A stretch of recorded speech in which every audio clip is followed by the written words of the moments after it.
Every box of the Lost Caverns of Ixalan comes with a treasure trove card, also known as a box topper. These are all going to be really exciting artifacts in a borderless frame. Some of them are really powerful and really expensive, and some are just really good in Commander. So I thought it'd be interesting. Let's take a look at the top 10 most expensive box toppers so you know exactly what you should be looking out for. Alright, first up, number 10 is Wedding Ring. This is a 4-cost white artifact that when it enters the battlefield, you choose an opponent to make a copy of it. Then whenever you or that opponent draws a card on their turn, the other one does as well, and the same thing happens with life gain, basically allowing you to marry a player and share your cards and life gain. This card is obviously best in Commander, and originally it was part of Crimson Vow Commander as a set booster exclusive, so there wasn't a ton of quantity of it. However, it was just reprinted in the Doctor Who Commander decks, so it is only going for $4.99, although I will say this list ramps up quickly. Next up, number 9 is Temple Bell. It's a 3-cost artifact that lets you tap and have each player draw a card. It's definitely a weird card and one that's very much focused on multiplayer, where it can be used in group hug decks or decks that care about making your opponents draw cards, but it's something that hasn't seen a ton of reprints, originally being in Magic 2011 and being reprinted in 2 random Commander decks since. Given all that, it's only going for $5.99. Again, this will ramp up pretty quickly in price, but there are a couple weird cards that happen to fall in the lower tiers of this list. And this is the first time it's been reprinted since 2016.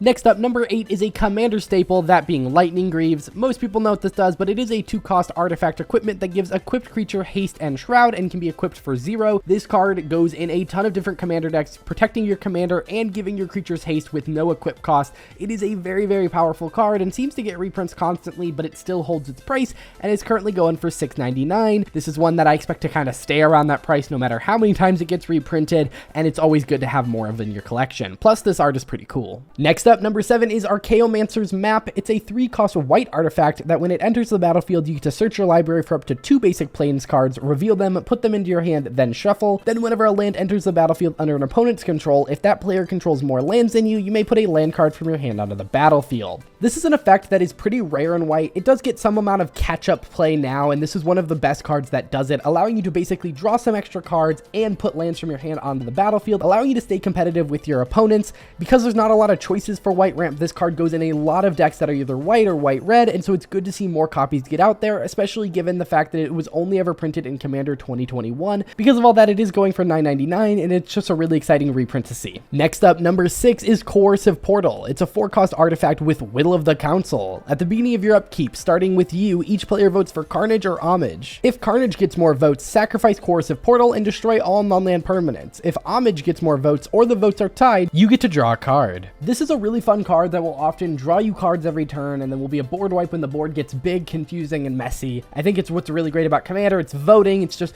a really fun card, and it has only ever seen a printing in Conspiracy, so it is its first reprint it's ever seen. Because of that, it's currently going for $19.99, as it's a card that is fun in Commander, which is the most popular format in Magic right now, and is something that hasn't had a ton of supply in the past. Next up, number 5 is Amulet of Vigor. It's a 1-cost artifact that says, whenever a permanent enters the battlefield tapped and under your control, you get to untap it. This is a powerhouse card, seeing a ton of play specifically in Modern in Amulet Titan, so that's where a lot of its price is coming from. It can also be good in certain Commander decks, like Gates would love this card, allowing the Gates to enter untapped, or just letting you basically break cards that are designed around entering the battlefield tapped, or, searching for lands and having them come in untapped instead of tapped. This card can just break a lot of cards, and it was only ever printed in World Wake and then in Mystery Boosters and in a Secret Lair, which don't necessarily lower the price that much. So there's not a lot of supply, and it's a very good card in Modern and in other decks as well, so that's why it's going for $19.99. Next up, number 4 is Coat of Arms. This is a crazy 5-cost artifact that says, each creature gets +1/+1 for each other creature on the battlefield that shares at least one creature type with it. Notably, this is universal in both ways, so it affects your opponent's creatures, boosting them up, but it also means if you have a goblin and your opponents have 2 goblins, your goblin will get +2/+2. This is a crazy card for any deck that cares about a specific creature type, allowing your creatures to get really big, really fast, and it's been an expensive card for a while, partly because it hasn't seen a reprint in quite some time. In fact, the last major reprint was in Magic 2010, and while it's appeared in some little things here and there, some random dual decks, that was the last time it was in a main Magic set, and so I do expect the price on this one to fall a little bit, but it's such a good card in the decks that want it that I don't think the price on it will fall too much. Either way, it's going for $19.99 right now, and I expect it'll stay around that price. Next up, number 3, we have Chimil, the Inner Sun. This is a 6-cost legendary artifact that says spells you control can't be countered, and at the beginning of your end step, discover 5. It's the only of the box toppers to not be a reprint, so it's a card from the set, but it's one of the most expensive cards from the main set anyway, and it's in a borderless treatment that I think looks really, really cool. In terms of what the card does, it is pretty powerful. Making it so that your spells can't be countered is nice, but then at your end step, getting to discover 5 every turn is the equivalence of, at its worst, drawing a card, and at its best, getting 5 mana and drawing a card every single turn, which seems really, really good. And I'm excited to see how this slots into a bunch of decks, especially with it being colorless, allowing it to go in pretty much any commander deck. Either way, the price on that one is going for $24.99, and it's the one that I think is the most likely to change because it's not a reprint. There's no real pricing to base this off of other than the main set card, and that could be very fluctuant as well, versus like a lot of these other ones are just slightly lower than it used to be for the card. This one is definitely more likely to change. Next up, number 2 is Chromatic Orrery, a 7-cost legendary artifact that says you may spend mana as though it were mana of any color. Then it taps and adds 5 colorless mana, but thanks to that top ability, it's basically mana of any color. And then you can pay 5 and tap it to draw a card for each color among permanents you control. This card is kind of crazy. You pay 7 mana for it, but then it immediately taps for 5, so it basically costs you 2 mana on any given turn, and then the next turn you have access to that 7 mana plus that 5, meaning this thing accelerates you like crazy. Plus there's some commander decks that really want this, things like Joda. This is 5 mana to cast, and then it taps for 5. However, this card also just goes infinite with a ton of things that can untap your artifacts. It's just really great in a lot of situations. Plus, it has the ability to draw cards later on. Now, it never feels great to activate that because you're essentially tapping 10 mana to do it because you have to tap the Orrery and 5 other mana, and you're at most drawing 5 cards, but it's great to have that option there. This is a card that just goes in a ton of commander decks. It's colorless, and it was only ever printed in Core Set 2021, so this is its first reprint,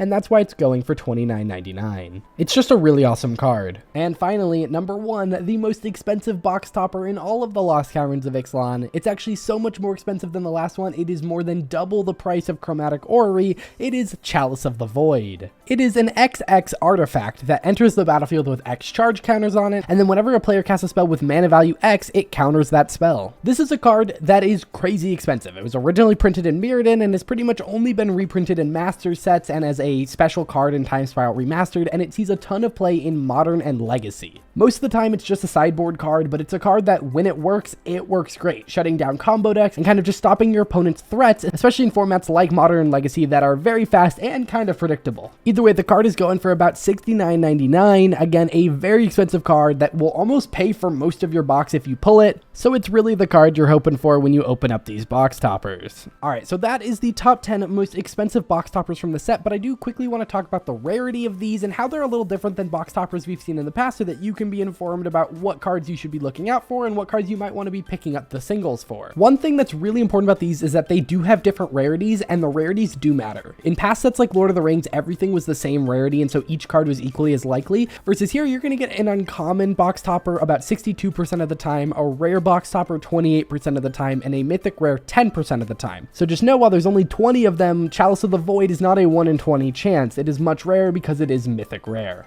Also know, unlike previous sets, these are not found in collector boosters. You can only get these as box toppers, which means there aren't going to be as many of them as there were with sets where you could get the box toppers as a slot in the collector boosters. Either way, that is it for this video. If you found it useful, hit that like button and subscribe. And if you want to see more content now, check out this video where I talked about the top 10 most expensive cards from the main set of the Lost Caverns of Ixalan. And check out this video where I talk about exactly what's in a Lost Caverns of Ixalan collector booster. I will see you guys in the next one. Bye.